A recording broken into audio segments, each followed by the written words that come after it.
নমস্কার বন্ধুরা, তোমাদের সকলকে স্বাগতম জানাই আমাদের চ্যানেলে। তো বন্ধুরা, আজকে কোনো জব নোটিফিকেশন নিয়ে আলোচনা করব না। তো অনেক দিন আগে ত্রিপুরা জেলা পুলিশের নিয়োগের যে ডকুমেন্ট জমা নেওয়ার তারিখটা বাড়িয়ে দেওয়া হয়েছে। তো আজকে এই নিয়ে আলোচনা করব। তো তোমরা সম্পূর্ণ দেখো ভিডিওটা, আমি ভিডিওটার মধ্যে সম্পূর্ণ তথ্য তুলে ধরেছি।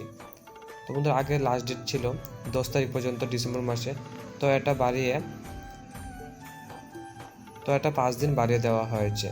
তো এটাই বলবো, যেখানে লেখা আছে যে in continuation of earlier notification number, এখানে নোটিফিকেশন নাম্বারটা আছে, it is hereby notified to all concern that is approved by the government the last date of receiving application to the post of warder male under home jail department has been extended for a further period of 5 days।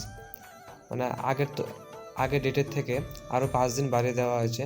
এবং এখানে বন্ধুরা বলা আছে যে up to 15 December 2022 up to 5:30 PM, মানে 15 তারিখ, মানে এই মাসে ডিসেম্বরের 15 তারিখ বিকাল 5:30 পর্যন্ত টাইম আছে পুলিশের নিয়োগের যে ডকুমেন্ট জমা দেওয়ার তারিখটা।